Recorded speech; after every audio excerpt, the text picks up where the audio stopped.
Hi. Hi. So இன்னைக்கு என்னெல்லாம் நடந்துச்சு அப்படின்றத வந்து ஒரு குவிக்கா கடன்னு பாத்துடலாம். காலையில வந்து மஞ்சரி ஹெல்த் மிக்ஸ் கேட்டிருந்தாங்க. அதுக்காக வந்து கேட்கறதுக்கு தீபக் கிட்ட போயிட்டு இந்த கிச்சன் டீம்ல இருக்கவங்க மட்டும் தான் வந்து சமைக்கணுமா, மத்தவங்க யாருக்குன்னா அவங்களுக்கு வேற ஏதாவது வேணும்னா சமைச்சு கூடாதா அப்படின்னு கேட்டாங்க. அதுக்கு தீபக் வந்து என்னத்துக்கு, அதான் கிச்சன் டீம் இருக்காங்க அவங்க கிட்ட கேட்டா அவங்க பண்ணி தர போறாங்க. இது பார்க்க நார்மலா இருக்கும். பட் ஆக்சுவலா அவர் முன்னாடில இருந்து என்னெல்லாம் பண்ணிட்டு இருக்காருன்னு பாத்தீங்கன்னா, ஃப்ரிட்ஜ் திறந்தா அக்யூஸ்ட் மாதிரி பாக்குறது, தண்ணி குடிக்க போனா ஏன் வந்தேன்னு கேக்குறது, தட்டை எடுத்தா எதுக்கு எடுக்கிறேன்னு கேக்குறது. சோ ஒரு அதிகார தோரணையில் ஆல்வேஸ் அண்டர் சர்வாதிகார ஆட்சின்ற மாதிரியே அது இருந்ததுனால அதை நிறைய பேர் எப்பயுமே சொல்லியிருக்காங்க. But it's a very disciplined way of doing things. அது எப்படின்னா, இந்த டிசிப்ளின்லாம் வந்து ஒரு ஹாஸ்டல்ல இருக்கும். ஆனா நீங்க ஒரு ஹாஸ்டல்ல இல்ல, இது ஒரு வீடு. இதுக்கு வந்து ஒரு என்ன சொல்றது, உங்களுக்குன்னு ஒரு கேம் ஷோல கூட்டு வந்திருக்காங்க. நீங்க அங்க டிசிப்ளின் பண்ணி ஒண்ணுமே ஆக போறது இல்ல. அவங்களோட இயல்போட இருக்கிறதுக்கு தான். எனக்கு இதுக்கு அப்புறமா ஆர்மி ட்ரைனிங் யாரும் கொடுக்கறதுக்காக கூட்டின்னு வரல. ஆர்மி ட்ரைனிங்னா டிசிப்ளின் வேணும். இந்த நேரம் தான் தூக்கம், இந்த நேரம் தான் எக்ஸசைஸ், இந்த நேரம் சாப்பாடு, இந்த நேரம் அங்க போய் ஆன் டியூட்டில இருக்கணும், எல்லாமே இருக்கு. இங்க அப்படி கிடையாது. அவங்களோட இயல்பா அவங்க சாப்பிட்ற நேரத்துக்கு சாப்பிடுவாங்க, தூங்குற நேரத்துக்கு தூங்குவாங்க. இங்க அப்படி கிடையாது. நீங்க பசிக்குதோ இல்லையோ சாப்பிடணும், தூங்க பிடிக்குதோ இல்லையோ தூங்கிடணும். டாஸ்க் செய்யற நேரம் தவிர எல்லாமே நான் சொல்ற மாதிரி தான் நீங்க கேட்கணும். பிபி ஹவுஸ் கிடையாது, அது இப்போதைக்கு தீபக் ஹவுஸ். ஏன்னா அங்க கேப்டன் வந்து தீபக். இந்த வாரம் முழுக்க அவர் என்ன சொல்றாரோ அது மட்டும் தான் நடக்கணும். இதுக்கு முன்னாடி ஒரு பிரியாணி கேங் இருந்தது, அந்த கேங் இவ்வளவு அமைதியா இருக்குது. நம்ம தர்சிகா சொன்னாங்க, கொத்து பரோட்டா போட்டு கொடுத்துருப்பீல்ல அப்படின்னாங்க.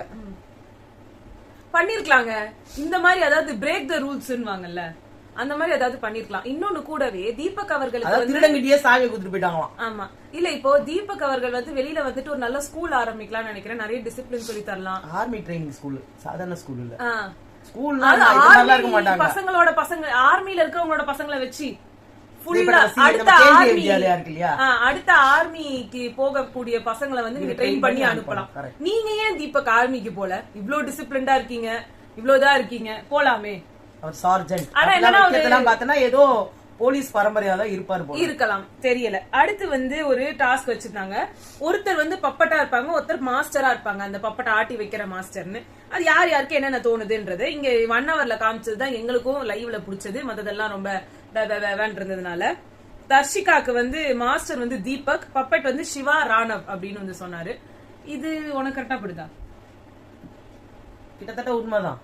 எனக்கு என்னமோ விஷால் தான் இவங்க ரெண்டு பேரும் மாஸ்டர்னு தோணுச்சு. இல்ல விஷால் கிடையாது. அடுத்து விஷால் வந்து யார சொன்னாருன்னா ஜாக்லின், அது சவுண்ட் ரயான். அவர் வாயை திறந்தா ஜாக்லின்ற பேரு தான் வரும்.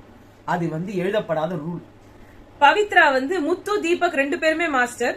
பப்பட் வந்து விஷால், அருண், ரஞ்சித், சிவா. இந்த ரஞ்சித், சிவகுமார், ராணவ் இவங்க யாருமே வந்து இந்த லிஸ்ட்லயே வரமாட்டாங்க. மாஸ்டர் ஆல்வேஸ் பப்பட் லிஸ்ட்லயே இருக்காங்க. ஆனந்தி வந்து சொன்னாங்க தீபக் தான் மாஸ்டர், முத்துக்குமரன் தான் பப்பட்னு ஒரு புது ஆங்கிள்.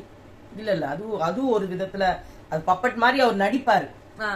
அடங்கி போறான பப்பட் கிடையாது. பின்னாடி வந்து இவங்க எல்லாம் பண்றாங்கல்ல, முன்னாடி பின்னாடி பார்த்தனா வேற அவன் கிடக்குறான் அப்படின்ற மாதிரி. மஞ்சரி வந்து ஆனந்தி வந்து அதாவது சில பொம்மல் ஆட்டத்துல வந்து இந்த பொம்மையை இயக்குற ஆள் வந்து வெளியிலேயே தெரிய மாட்டாங்க. அது ஒரு விதமான சூப்பர் சம தாட் ப்ராசஸ் தான். அது வந்து ஆனந்தி. அந்த இதுக்கு வந்து ஆடுற 2 பேரு வந்து அன்ஷிதா அண்ட் பவித்ரா. அடுத்து ஜாக்லின் வந்து சொன்னது விஷால். அதாவது நான் வந்து ஜாலியா இருக்கேன், நான் காமெடி பண்றேன்ற பேர்லயே வச்சு ஒரு பப்பட் குரூப் அவரே தன்வசம் ஆக்கி இருக்காரு. அதுதான் வந்து சத்யா, அருண், தீபக்னு சொன்னாங்க. அவங்க வாயில இவரு வாய் பேச்சுதான் வரும், இவரு வாயில பேச்சுதான் வரும். இது மாத்த முடியாத. இல்ல ஜாக்லின் நிறைய தடவை வேற ஆளுங்களையும் சொல்லிருக்காங்க. பட் விஷால் கான்ஸ்டன்டா ஜாக்லின் தான் இருந்திருக்காரு. சௌந்தர்யா வந்து தீபக்க சொல்லிருக்காங்க. அது மத்த எல்லாருமே, நானே கூட ஒரு இதுதான், பவித்ரா, ரஞ்சித், நாங்க எல்லாருமே அவருக்கு வந்து ஒரு பப்பட் மாதிரி இன்னைக்கு வேலை பார்த்துட்டு இருக்கோம்னு அவங்க மீன் பண்ணது. அவர் ஒரு ஹிட்லர் ஆட்சி, இவங்க எல்லாம் வந்து அவர் கீழே வந்து வழிமொழிஞ்சுக்கிட்டு இருக்கோம் ஆமா அப்படின்னு சொல்றாங்க. அதுக்கு பவித்ராக்கு இதை புரிஞ்சுக்க முடியும். நீ என்ன பப்பட்டு நீ எப்படி சொல்லலாம் சௌந்தர்யா? சொல்லிக்கோ, என் பர்சனல் விஷயத்த சொல்லாதன்றாங்க. நீங்க திறக்க முடியாதுன்றதுக்கு ஊரெல்லாம் சொல்லிட்டு வந்துட்டீங்க. ஃப்ரிட்ஜை திறக்க முடியல. அப்புறம் எது பர்சனல்னா என்னன்னா யாருக்குமே சொல்லாத ஒரு விஷயத்த நீங்க உங்க மனசுக்குள்ள இருக்கிறது பாரு, நான் சொல்றது யாருக்கிட்டயுமே சொல்லாத அப்படின்னு அவங்க சொல்லியிருந்தாங்கன்னா பரவாயில்ல. நீங்க புலம்பின்னா நீங்க எல்லாருக்கிட்டையும் புலம்பு அந்த ஊரே பாத்துச்சு. அது தேவையில்லாத ஒரு அவங்களுக்கு வேற ஒண்ணும் இல்ல. வாரம் அவங்க பேரு அவங்க மூஞ்சில கேமரா வந்து விஷால் சொன்னாரு அந்த மாதிரிதான். அதேதான். நான் வந்து மீடியா பர்சன்டா, என் மூஞ்சி தெரிஞ்சுக்கிட்டே இருக்கணும், என் பேர் அடிபட்டுக்கிட்டே இருக்கணும்ட்டு. அது எப்படி அடிபடுதுன்னு தெரியாது. கட்டையாலையும் எதுல அடிபடுறதுன்னா எதுல அடிபடுறதுன்னு இருக்குதுல்ல. இப்போ தலைப்பு செய்தின்னு வரும்போது என்ன வரும், இவர் பெரிய பிரதமர் ஆயிட்டார், இவர் பெரிய பாடகர் ஆயிட்டார், இவர் ஒரு பெரிய சாதனை படைச்சாருன்னு. இன்னொன்னு என்ன வரும், இவர் கால் உடைஞ்சி அங்க விழுந்தார், பயங்கரமான ஆக்சிடென்ட் நடந்துச்சு, இவர் வந்து திருடிட்டு உள்ள போனார். அப்ப எந்த விதத்துல நம்ம அடிபடுறோம் இருக்குல்ல. இவர் வந்து ஒரு ஈவ் டீசிங் பர்சன், இவர் வந்து மென்டலி அபியூசிவ் பர்சன், இப்படி வர்றது கூட அவரோட ஃபேம் தான். அன்ஷிதா வந்து முத்துக்குமரன் சொன்னாங்க, அதுக்கு வந்து எல்லாருமே கிட்டத்தட்ட நம்ம வந்து அவங்களுக்கு அடிமைகள் தான். அவர் பேசுற விதத்துல நம்ம எல்லாம் மயங்கி இன்னைக்கு ஏன் ஜாக்லின் பேர் வரல அவங்க? அதான் தெரியலையே. அவதான் அப்படி பண்ணுவே. என்னன்னா சவுண்டோட தேவைகள் அவங்களுக்கு நிறைய தேவை. ஆமா, ஏன்னா வந்து சௌந்தர்யாவோட ட்ரெஸ், சௌந்தர்யாவோட ஷூ, சௌந்தர்யாவோட மேக்கப், சௌந்தர்யாவோட இயரிங்ஸ் அண்ட் நடுவுல ஷார்ட்ஸ் மட்டும் உள்ள போடுறதுக்கு ஷார்ட்ஸ் மட்டும் வந்து மஞ்சரி கிட்ட இருந்து வாங்கிட்டாங்க. மீதி மத்தபடி எல்லாமே சௌந்தர்யாவோட தான். அது எதுக்குன்னா செரால இருந்து ஒரு ப்ரொமோஷனல் கண்டென்ட் வந்து பண்ண வச்சாங்க. அப்பதான் எங்களுக்கு தெரிய வந்து அன்ஷிதா கிட்ட இருந்து சொந்தமா எதுவுமே இல்ல, எல்லாமே வந்து சௌந்தர்யாட்ட இருந்து அவங்க கடன் வாங்கிட்டு தான். சவுண்ட் எந்த ஷூ, எனக்கு பிளாக் கலர்ல ட்ரெஸ் வேணும், எனக்கு இயரிங்ஸ் வேணும், எனக்கு லிப்ஸ்டிக் வேணும், இந்த வேணும் அது வேணும், மஞ்சரி நீ மட்டும் ஷார்ட்ஸ் கொடுத்துரு, எனக்கு ஷார்ட்ஸ் வேணும் அப்படின்னு கேட்டாங்க. சோ இதான் நடந்துச்சு. அடுத்து முத்துக்குமரன் வந்து ராணவ சொன்னாரு. அது ஒரு வித்தியாசமான பார்வையா எனக்கு பட்டுச்சு. தான் வந்து ஒரு ரொம்ப நல்லவன், என்ன கார்னர் பண்றாங்க அப்படின்றத வந்து எல்லாருக்கிட்டையும் போய் சேர்க்க வச்சு எல்லாரையும் பப்பட்டாக்கி அதை நம்ப வைக்கிற ஒரு மாஸ்டர் கலை வந்து ராணவ் கிட்ட இருக்கு. பயங்கரமான அறிவாளிங்க ராணவ். நிறைய பேர் ராணவுக்கு சப்போர்ட் பண்ணி நம்ம கமெண்ட் செக்ஷன்ல வந்தாங்க. அவங்க எல்லாருக்குமே வந்து முத்துக்குமரன் ஆளுங்கெல்லாம் சேர் பண்ணி இருப்பாங்களா? இல்ல, யாரும் அதெல்லாம் பண்ண மாட்டாங்க. ஏன்னா அவங்களே வந்து முத்துக்குமரனோட ஆளா இருந்தாதான் ராணுவுக்கு சப்போர்ட் பண்ணுவாங்க. இப்பதான் அவங்க ரெண்டாவே பிரிவாங்கன்னு நினைக்கிறேன். அதுதான் சொல்றேன். முத்துக்குமரன் ஆளுங்கெல்லாம் இவர் அடிப்பாங்க, இவங்க ஆளுங்கெல்லாம் அவங்கள அடிப்பாங்க. இப்ப ரெண்டா பிரிஞ்சிருவாங்களா? இல்ல, இப்ப எல்லாருமே சேர்ந்து ஜாக்லின் அடிப்பாங்க. ஏன்னா வேற ஆள் இல்ல, ஒரு பொண்ணுன்னு கிடைச்சா அடிச்சிடணும். நெக்ஸ்ட் வந்து தீபக் வந்து சொல்லிட்டு இருந்தாரு. இந்த இதுல இல்ல, நான் டிஃபரெண்டா சொல்றேன். நான் வந்து இப்ப கேப்டன்ஸ் கால் கேப்டன் மீட்டிங் வைக்கணும், எல்லாம் உட்காருங்கன்னு சொல்லி கேட்டுட்டு அப்ப எல்லாருமே சொன்னாங்க, இந்த மாதிரி பண்றது, இதுக்கு போகாத, கிச்சன் கிட்டே வராத, ஃப்ரிட்ஜை திறக்காத, அதை பார்க்காத, இதை பார்க்காத, பர்மிஷன் கேளுனா எங்களுக்கு இது வீடு மாதிரியே தெரியல. அப்ப சௌந்தர்யா சொல்லிட்டு இருந்தாங்க, நீங்க வந்து வேற ஒருத்தவங்க வீட்டுல போய் ஃப்ரிட்ஜை திறக்கிறதோட தப்பு, இது எங்க வீடு தானே, எங்க வீட்டுல ஃப்ரிட்ஜ் திறக்கிறது தப்புன்னா என்ன அர்த்தம்? அதுக்கு தீபக் வந்து ஒரு பெஸ்ட் பிராக்டிஸ் தானே கேட்டு திறக்கணும் அப்படின்றது. அது ஏன் பண்ணக்கூடாது? அவங்க வீட்டுல அவங்க வைஃப் ஒரு கேட்டு தான் திறப்பாங்க. நம்ம வைஃப் எல்லாம் சொல்லக்கூடாது. அப்படி இல்ல, அவங்க வீட்டுல இருக்கிற பிராக்டிஸ் வாட் யூ ப்ரீச் தானே சொல்லுவாங்க. அவர் வீட்டுக்குள்ள அவ்வளவு டிசிப்ளினா இருக்காரு, அதனாலதான் அவர் வெளில வந்து இருக்காரு. வீட்டுல வேற மாதிரி வெளியில வேற மாதிரி இருக்க முடியுமா?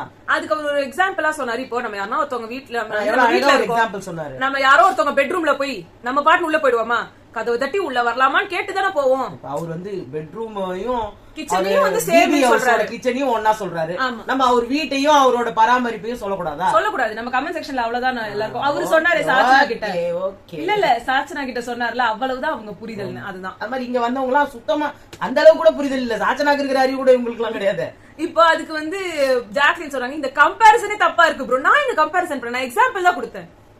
எக்ஸாம்பிள் கம்பேரிசன் பண்றது தானே. ஒரு விஷயத்துக்கு வந்து இப்ப வந்து any number added with 1 will give you the next number. For example 4 plus 1 is equal to 5. இதானே எக்ஸாம்பிள் இல்ல. For example 5 2s are 10. பைத்தியம் சொல்லும். ஆமா. நெக்ஸ்ட் ஜாக்லின் நமக்கு வர கமெண்ட் செக்ஷன்லயே அப்படிதானே பைத்தியங்கள் சில வருது. ஆமா, பைத்தியம் என்ன பேசுறோம்னு தெரியாத பைத்தியம் எல்லாம் வளரிட்டு இருக்குது. அதுக்கு 3 சென்ஸ் இருக்குதா, 4 சென்ஸ் இருக்குதா, இல்ல 2 சென்ஸ் தான் இருக்குதா தெரியல அவங்களுக்கு. அதாவது யாருன்னா ஒருத்தவங்க கெட்டதா கமெண்ட் போடணும்னு நினைச்சு கமெண்ட் போடுறீங்கல்ல, அப்படியே நினைச்சு பாருங்களேன். நம்ம வந்து கமெண்ட் போடுறோமே, நம்ம என்ன பண்ணோம்? லட்சாதிபதி ஆனோமா, கோடீஸ்வரர் ஆனோமா, அம்பானி ஆனோமா? இல்லையா இந்த சேனல்ல வந்து கமெண்ட் போடுறோம், அந்த சேனல்ல இருக்கிறவங்களுக்காக நம்மளுக்கு தெரியுமா? கரெக்ட். எங்களை ஒரு 8000 பேருக்கு தெரிஞ்சிருக்கு. எங்களுக்கு உங்களுக்கு யாருன்னே தெரியலங்க. நீங்க வந்து கமெண்ட் சொல்றாங்க, யாருடா இவங்க அப்படின்னு வேற பக்கத்துல இருக்கிறவங்க வேற கேக்குறாங்க. அவங்களுக்கு பைத்தியம் முடிச்சிருக்கோம். இதுனால யாருன்னே தெரியாத ஒரு இடத்துல இவன் ஏன்டா வந்து பேசுறான், பைத்தியம் மாட்டாங்க. இப்போ நம்ம பேசுறது சம்பந்தமே இல்லாத யாரோ பத்தி, அவங்களுக்கு நம்மளையும் தெரியாது, இங்க கமெண்ட் போடுறவங்களும் தெரியாது. ஆனா உங்களுக்கு எங்களை தெரியும், நாங்க உங்ககிட்ட இருந்து பேசுறோன்றதுக்காகவே எங்களை நீங்க கமெண்ட் அடிச்சீங்கன்னா, ஆனா நம்மளுக்கு அவங்க மூஞ்சிகளே தெரியாது. இப்ப நம்ம யார கமெண்ட் அடிக்கிறோம்? ஒரு மூஞ்சி தெரிஞ்ச ஒரு ஆளை ரிவ்யூ பண்றோம். பப்ளிக்ல அவங்க வந்திருக்காங்க. நான் எங்களை வந்து ரிவ்யூ பண்ணுங்கன்னு சொல்லி தான் அந்த ஷோக்கு வந்து சைன் பண்ணிட்டு வந்திருக்காங்க. உங்களுக்கு யாருமே ரைட்ஸ் கொடுக்கல எங்களை ரிவ்யூ பண்றதுக்கு. பட் பண்றதா இருந்தா இட்ஸ் யுவர் விஷ், நீங்க தாராளமா பண்ணுங்க. ஆனா பண்றதுக்கு முன்னாடி நம்ம பொய்சி எப்படி இருக்குதுன்னு கொஞ்சம் திங்க் பண்ணிட்டு இல்ல கமெண்ட் பண்ணிட்டதுக்கு அப்புறமா யூடியூபோட கைட்லைன்ஸ்ல இல்லனா அது டிலீட் ஆயிடுது. அவர் வந்து ஏன் கமெண்ட் காணோம், கிணத்த காணோம் கேட்டா எங்களால ஒண்ணுமே பண்ண முடியாது. ஏன்னா நாங்க எந்த கமெண்ட்டையுமே டெலீட் பண்றது இல்ல. இன்னும் சொல்ல போனா இந்த மாதிரி கமெண்ட் எல்லாம் ஆதரவு கொடுத்து நாங்க பின்லாம் பண்ணி வைக்கிறோம். எல்லாரும் தெரிஞ்சுக்கோங்க, இந்த மாதிரி கமெண்ட்னா இப்படி இருக்கணும் அப்படி நாங்க போடுறோம். உதாரணம் நம்ம யூடியூப் என்ன பண்ணிடுறாங்கன்னா, தீபக் சார் சொல்றாருல, நம்ம போனா போதுன்னு பின் பண்ணி வச்சா யூடியூப்காரன் அதை கிட் பண்ணி விட்டுறான்.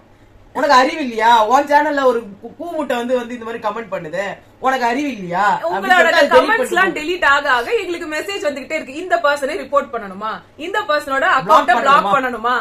நாங்க எதுக்கு? அவங்களாலதான் நம்மளுக்கு யூஸே ஜாஸ்தி ஆகுது. இவங்க கமெண்ட் போட போட கமெண்ட்ஸ் இல்ல, அதுங்களுக்கு சப்ஸ்கிரைபர். நெக்ஸ்ட் சத்யா வந்து சொல்லிட்டாங்க, கண்டத பத்தி நமக்கு என்ன பேச்சு. அங்க வந்து அந்த டீம் மீட்டிங் போயிட்டு இருக்கும்போது சத்யா சொன்னாரு, இந்த மாதிரி ரூல்ஸ் கேக்குறவங்க கேளுங்க, இல்லன்னா கேட்காதவங்க கிளம்பி போங்க. இவர் வந்து தனியா ஒரு ட்ராக் போட்டுட்டு இருக்காரு சத்யா அவர்களே. நீங்க சைடுல வந்துட்டு ஒரு தன்னோட மேன்லி பவர் காட்டுறாரு, ஆம்பளைங்க எதுல காட்ட மாட்டாரு. ஆமாமா, உங்களுக்கு வந்து இருக்கிற இந்த மேன்லி பவர் வந்து சைக்கிள் கேப்ல தான் வருமா, நேரா மூஞ்சிக்கு நேரா வராதா? ரொம்ப நல்லா இருக்குங்க. அதே மாதிரி சாச்சனா வந்து பண்ணாங்க. இவங்க இஷ்டப்பட்டா அவங்க வந்து பாத்ரூம் போயிட்டு வந்தாங்க, அவங்க தண்ணி குடிச்சிட்டு வந்தாங்க. நீங்க நார்மலா காலேஜஸ்ல எல்லாம், காலேஜ்னு நம்ம எல்லாரும் படிக்கிற மாதிரி ஒரு காலேஜ்ல படிச்சிருந்தீங்கன்னா அங்க தண்ணி குடிக்கிறதுக்கு எல்லாம் வந்து பர்மிஷன் எல்லாம் யாருமே கேட்க மாட்டாங்க, எடுத்து குடிச்சிருவாங்க. ரெஸ்ட் ரூம் போகணும் அப்படின்றதுக்கு மட்டும் பர்மிஷன் கேட்பாங்க. நான் போயிட்டு வந்துடுறேன் அப்படின்னு அவங்க போவாங்க, நம்ம போவோம், அவ்வளவுதான் இருக்கும். ஆனா இங்க வந்து தீபக் வந்து விடாம அவங்க போய் தண்ணி குடிச்சிட்டு வந்தாங்கன்றது அருண் ஒரு பெரிய பாயிண்ட். எனக்கு ஒரு பாயிண்ட் இருக்குன்னு சொல்லி நாங்கெல்லாம் பாத்ரூம் அடக்கிட்டு உட்கார்ந்துருக்கோம்ல, அந்த பொண்ணு மட்டும் போய் தண்ணி குடிச்சிட்டு வருது. அந்த தைரியம் இல்ல, அதுக்கு தைரியம் இருக்கு. சாச்சனா பின்னாடி விஜய் சேதுபதி சார் இருக்காரு, அவங்க ஏன் வரி பண்ணோம்? இதுல அவங்க சொன்ன பாயிண்ட்டுமே கரெக்ட் தான். தீபக் என்னைக்கு எல்லாரோட பேச்சு கேட்டிருக்காரு, அவருக்கு அவர்தான். அந்த ஃபிளவர் கட் பண்றது வந்து எல்லாருக்குமே வந்து ஒத்துட்டு வந்த ஒரு ரூல் இல்லதான் வந்து கட் பண்ணணும்னா கிடையாது. மஞ்சரி சொல்ல பாயிண்ட்ல வந்து நீங்க ரெண்டாவது பேட்சுமே தூக்கிட்டு இருப்பாங்க சாச்சனாவது வச்சு, நீங்க எல்லாரும் no no no no no நோன்னு கத்தி அதை போடுங்க அப்படின்னு சொல்லி இன்னொருத்தவங்க வந்து சொன்னீங்க.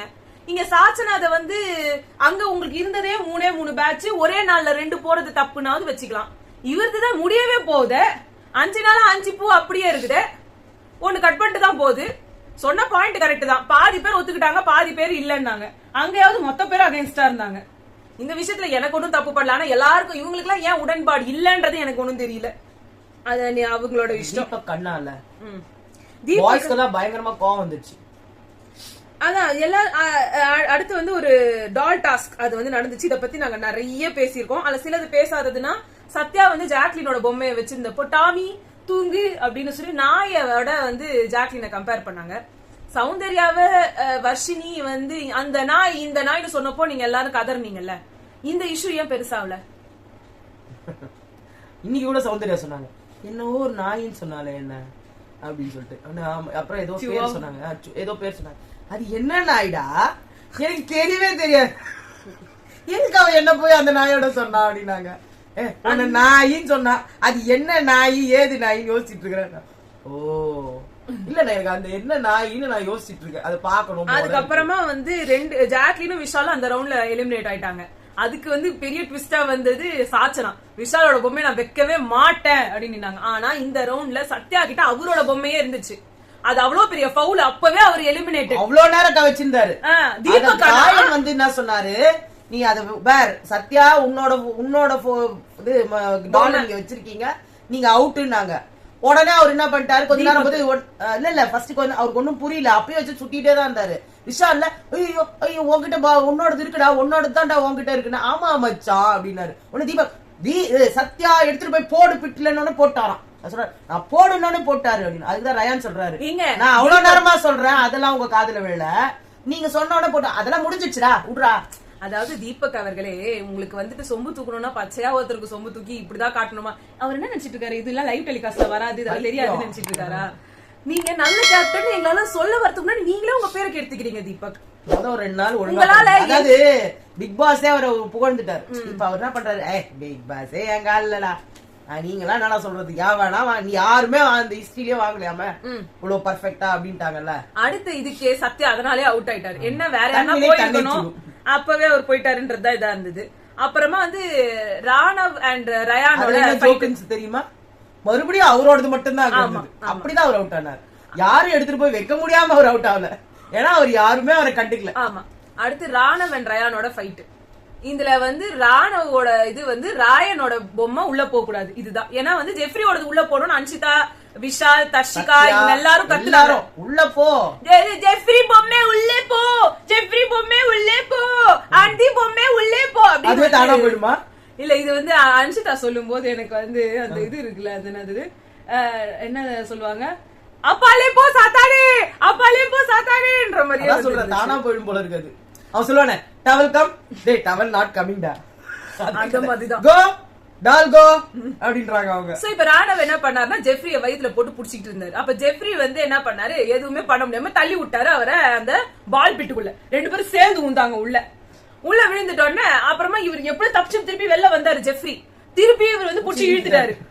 அப்போ என்ன இருந்ததுன்னா இந்த ஸ்விம்மிங் பூல்ல வந்து விளையாடுற மாதிரி இருந்தது. கீழே பின்னாடி தப்பிச்சு அப்படின்ற மாதிரியே இருந்துச்சு. அங்க இருந்து வந்து ரயான் வந்தாரு. ரயான் உள்ள குதிச்சு விட்றா அவன விட்றா, பொம்மையை தொடாத, பொம்மையை தொடாத, முத்து கூட பொம்மையை தொட்டுக்கு, பொம்மையை கையிடு அவர் ரெண்டு புதஞ்சு போய் உள்ள இருக்கிறாங்க. இல்ல ஆக்சுவலி நாங்க இந்த இத வந்து காலையில போகும்போது செம கடுப்பா இருந்தது. இப்ப பாக்கும்போது ராணுவ பண்றதெல்லாம் பாக்கும்போது இவரெல்லாம் போய் நம்ம ஒரு வில்லன் ரேஞ்சுக்குலாம் நினைச்சிட்டோமே, காமெடி பீஸ் கூட இல்லையேன்னு இப்பதான் இருந்துச்சு இந்த ரீப்ளே பாக்கும்போது. அதோட ஜோக் தெரியுமா, அவர் உள்ள போயிட்டு சொல்றாரு யார்கிட்ட, விஷால் கிட்ட. அது வரலாம், அதுக்கு முன்னாடி இந்த இது வந்து புடிச்சு இழுக்கும் போது கழுத்தை புடிச்சு இழுத்துட்டு அப்படின்னு வந்துட்டு ரயானுக்கு சொல்றாங்க. தப்புதான், ரயான் வந்து கழுத்தை புடிச்சு இழுத்துக்க கூடாது ராணவ. ஆனா ராணவ் வந்து ஜெஃப்ரிய வந்து வயித்தால புடிச்சு இழுத்தது ஒன்னும் மகான் காரியம் போட்டாரு அவரு. கேட்டா அவன் பொம்மையை எடுக்க முடியல, பொம்மையை எடுக்க முடியாம பண்றத நீ வெளியில பண்ணு, உள்ள போட்டு அமுக்குனா அவனால வெளியே வர முடியும். இவங்க வெளில வந்தாங்களா, வெளில வந்தோடனே ஜெஃப்ரி வந்து இப்படி பண்ணி இவரை வந்து தடுக்கிறாங்க. இப்போ என்ன வந்து யாரோ ஒருத்தன் கழுத்தை நெரிச்சு கொலை பண்ணான்னு வச்சுக்கோங்களேன், இந்த கமெண்ட்ஸ் எல்லாம் படிக்கும்போது மாதிரி தோணும், ஐயோ யாரோ பிடிச்சி அமுக்குற மாதிரி. அப்ப நான் என்ன பண்ணுவேன், புட்டார்னு தான் அடிப்பேன். அதான் என் செல்ஃப் டிஃபென்ஸ். அதுதான் அவரும் பண்ணார். இப்போ சத்யாவுக்கு வந்து செல்ஃப் டிஃபென்ஸே இல்லாம பக்கத்துல சைட்ல போன ஜாக்லின வந்து டொமால் நடிச்சாங்கல்ல, அதுதான் டிஃபென்ஸ். அது செல்ஃப் டிஃபென்ஸ் கிடையாது, அது அடிக்கிறது. அது வந்து அது கூட ஜாக்லின் எதுவுமே சொல்லவே இல்லை. அதே மாதிரி வந்து மஞ்சள் தெரியாம ஒரு பின்னாடி நின்றது யாருன்னு தெரியாம கூட இல்ல, தெரிஞ்சுதான் பண்ணாரு, பாத்துட்டு தான் பண்ணாரு. ஏன்னா ஆம்பளை நடிச்சிட்டு இருப்பாங்களே, பொண்ணு அடிக்காதுன்றதுதான். அதே மாதிரி ரயான் வந்து மஞ்சரியை புடிச்சு இழுத்ததும் தப்பு.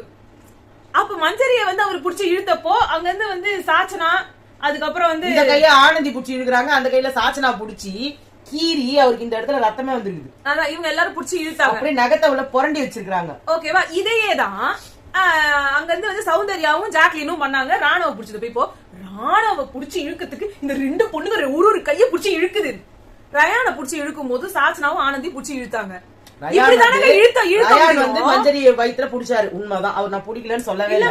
அதுக்கு பின்னாடி முத்துக்குமரன் புடிச்சு இழுக்கிறாரு, இந்த கையை ஆனந்தி புடிச்சு இழுக்கிறாங்க. இந்த கை போடும்போது அவரு யார் மேல போய் பிடிப்பாரு, அவங்களதான். இல்லம்மா, இப்ப எப்படி இவங்க டிஃபென்ஸ்க்காக ஆனந்தியும் சாச்சனாவும் புடிச்சு இழுத்தாங்களோ, அதே மாதிரி டிஃபென்ஸ்க்காக தானே வந்து அங்க வந்து சௌந்தர்யாவும் ஜாக்லினும் பண்ணாங்க. சௌந்தர்யா ஜாக்லின் பண்ணா மட்டும் ஏன் தப்பு, எனக்கு அது ஒண்ணுமே புரியறது இல்ல.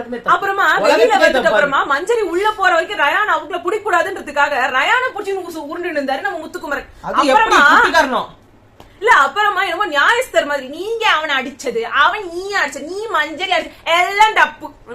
என்ன இல்ல இப்ப நான் வந்து உங்ககிட்ட வந்து புடிச்சேன், அப்ப நீ என்ன சொன்னேன், என்ன விட்டுருங்கன்னு சொன்னேன், நான் விட்டுட்டேனா, அதுதான் விளையாட்டு. அது வந்து என்னன்னா இவங்க உள்ள போயிட்டாங்களான்னு பாத்துட்டு இவரா ஒரு கேள்வியை கேட்டுட்டு இவரை வெளியில விட்டுட்டு இத வந்து இந்த பாயிண்ட சபையில வைக்கணும். அங்க வந்து ஒரு நடந்தது, நீ இந்த என்னடா பண்ண அப்படின்னு கேட்ட கூடாதுல்ல. அதுக்கு அவர் விளக்கம், அதான் ராயன் சொன்னாரு, சொன்னா மொத்தமா சொல்லு, ஹாஃப்ல கட் பண்ணிட்டு சொல்லாத. இல்ல அதுக்கும் அப்புறமா வந்து அவனுக்கு புரியுதா இல்லையாடா, எனக்கு நல்லா புரியுது நீ என்ன பண்றன்றது புரியுது. நீ கேட்டனா இல்லையா, நான் கேள்வி கேட்டனா இல்லையா, கேட்டனா இல்லையா, கேட்டனா இல்லையா, அவர் கரெக்டா ஒரு பாயிண்ட புடிச்சிட்டாரு. ஏன்னா முத்துக்குமரனுக்கு வேர்ட்ஸ் காணாம போய் ஒரே வார்த்தை திருப்பி ரிப்பீட் பண்ண அளவுக்கு. இன்னொன்னு விஷால் கிட்ட போய் ரயான் பேசினாரு. அப்புறமா நான் வந்து தப்பா பண்ணிட்டல, அது தப்பா போயிருக்கோம்ல, ஐயோ எல்லாரும் அசிங்கம். ஏன்னா மூடி நுக்காரி அப்படின்னு சொன்னது மட்டும் இல்லாம, ஏன் அந்த மூடி நுக்காரின்றது வந்து தப்பான வார்த்தையா இல்ல அது இல்ல அங்க வேற ஏதாவது வார்த்தை சொல்லப்பட்டுச்சா, அதை ஏன் பீப் போடுறீங்க, ஏன் ஏதாவது தெரிஞ்சாங்க. இந்த இடத்த திருப்பி திருப்பி பீப் போறீங்க, அவர் உள்ள பேசும்போது கூட ஒரு பீப் போட்டு மூடு வாய மூடு அப்படின்றது கேக்குது. அதுக்கு முன்னாடி மூடின்னு உட்காரு அப்படின்னு சொல்லிருக்காரு. நம்மளுக்கு ஒரு தடவை ஒருத்தர சொன்ன மாதிரி தான் நமக்கு தெரியுது. ஆனா வந்து அவர் சௌந்தர்யாவை சொல்லும் போது ஜாக்லின் பத்திட்டு இருக்காங்க, ஜாக்லின சொல்லும் போது சௌந்தர்யா பத்திட்டு இருக்காங்க. ஏன்னா அது உட்கார்ந்து பேசும்போது தான் தெரியுது. மூடின்னு உட்காரி தான் அவர் சொன்னாரா இல்லையான்றதே தெரியல. நாங்க எங்களோட அசம்ஷன்ல எங்களுக்கு கேட்டது அப்படிதான் கேட்டுச்சு. ஆனா அப்படி ஒரு வார்த்தை ஒன்னும் தப்பான வார்த்தை இல்ல, அதை பீப் பண்ற அளவுக்கு இல்ல. ஆனா பார்த்தா ஏதோ சொல்லிருக்காரு. ஆமா, இப்படி இல்லனா வந்து நான் அது என்ன தப்பான வார்த்தை அப்படின்னு தானே தெரியும். இல்லனா வந்து அங்க இருந்து அருண் போயிட்டு இல்ல சாரி சாரி ஆமா மாத்திட்டாரு. அது வரைக்கும் என் வாய மூணு நீ கூட தான் இப்படி பண்ண அப்படி பண்ண இவரு சொன்ன உடனே ஓ தப்பு பண்ணிட்டோம் போலகுதுன்னு சொல்லிட்டு சாரி ஜாக்லின் அடிச்சிட்டு அதுக்கப்புறமா நான் உன்னை சாரி கிட்ட சும்மா இருப்பேன்னு கேட்டாங்க.